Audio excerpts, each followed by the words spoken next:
Welcome, everyone, to another exciting episode of BSK Insights podcast. I'm your host, Michael Karinian, Marketing Director at BSK Associates.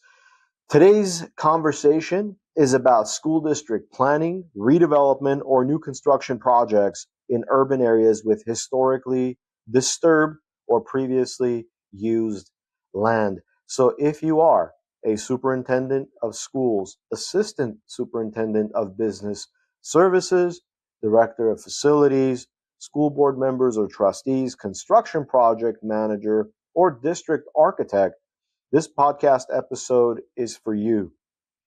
For school districts, environmental due diligence can quickly become complex. The stakes are high because uncovering contamination late in the process can delay or even derail critical school development projects. So in this conversation, we'll explore what school districts need to understand before design or construction begins and why early environmental risk evaluation is critical. So joining me today is Stewart Thompson, our business development manager on the geoprofessional side of our business, the geoprofessional division. I'll go ahead and hand over the microphone to him virtually.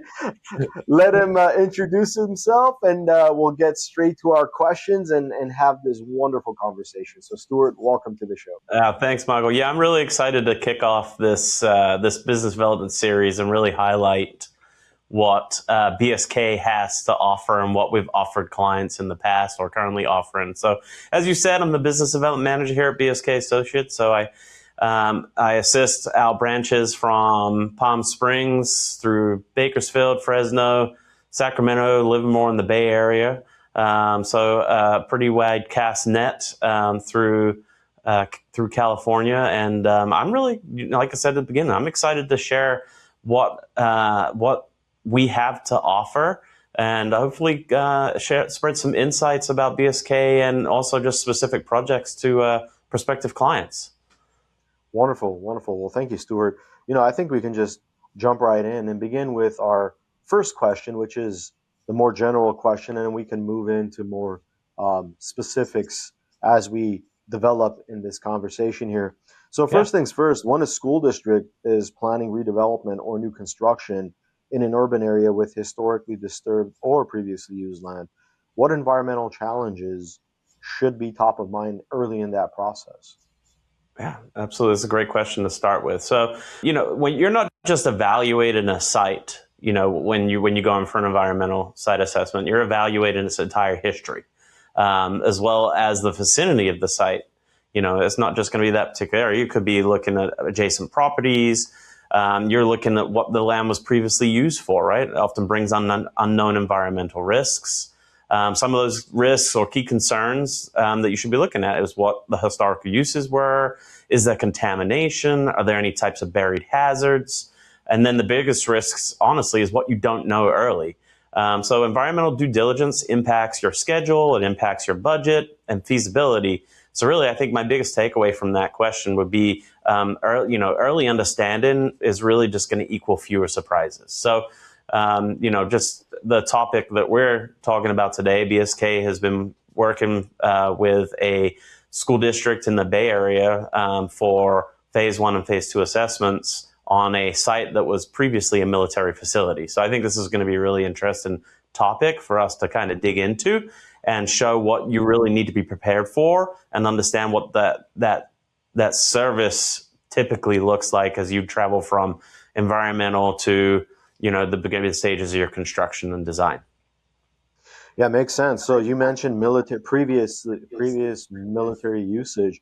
So how can that type of usage, in this case, previous military usage, increase the complexity and timeline of the environmental due diligence process? Sure.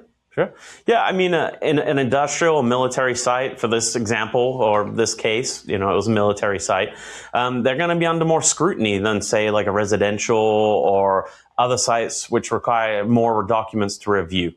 It's instantly going to trigger a deeper investigation requirements.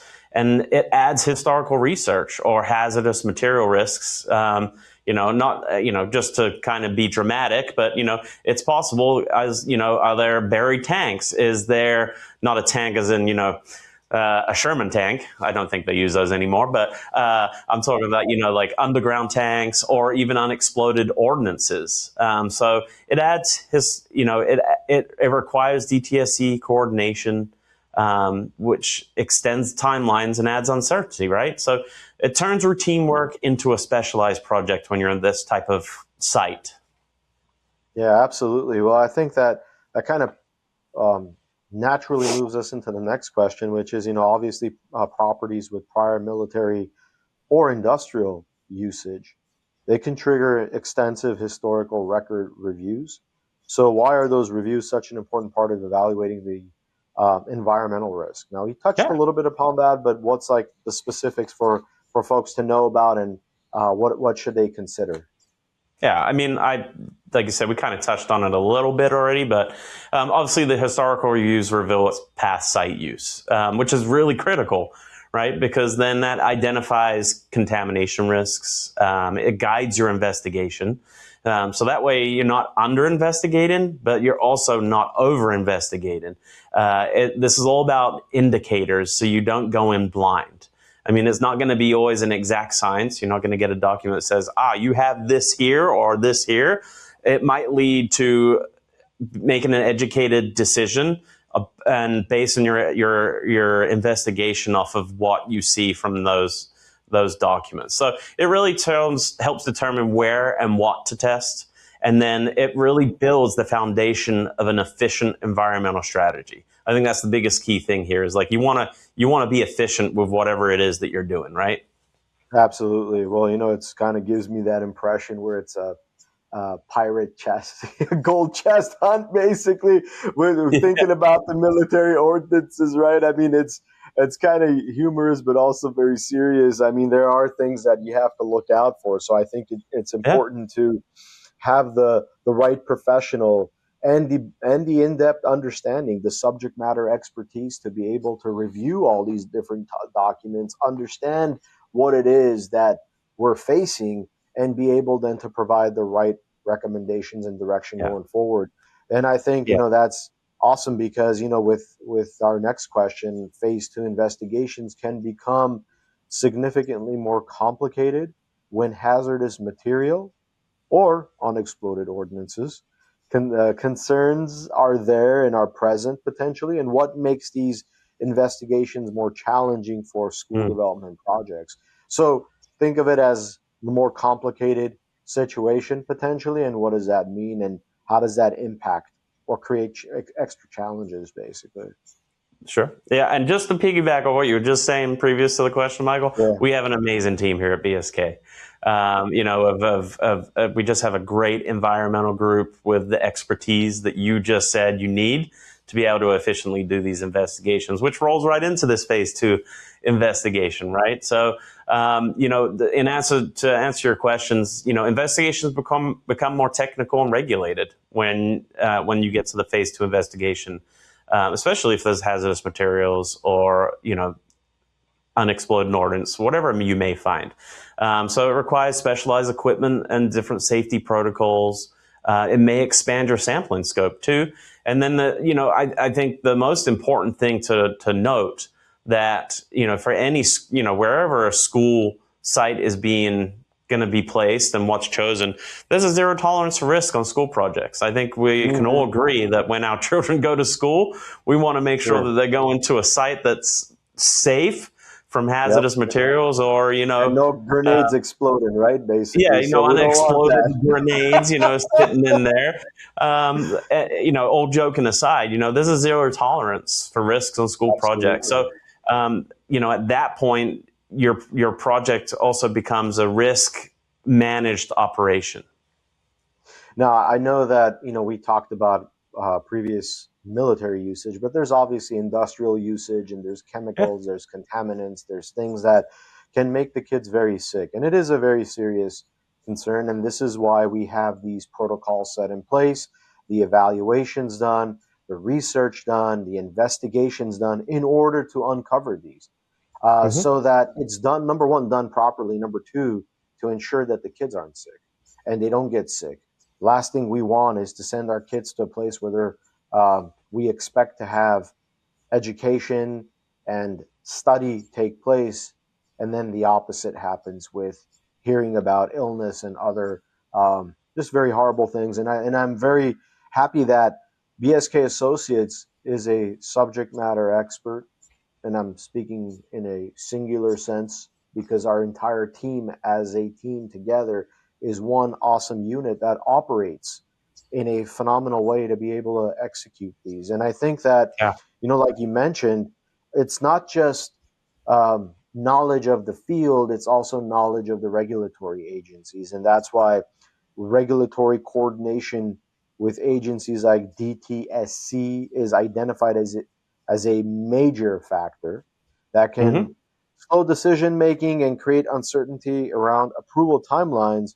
So, why is proactive regulatory coordination so important? And just to clarify, what I mean is, why is it important to start off first with the regulatory agencies? Because obviously it takes time, right? But I'll let you Yeah. answer that to give us the Sure. specifics why it's important to bring them on sooner than later, basically.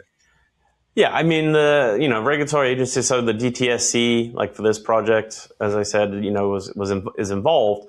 So DTSC often controls the project path. So late involvement or involving the DTSC late is going to risk redesign or delays.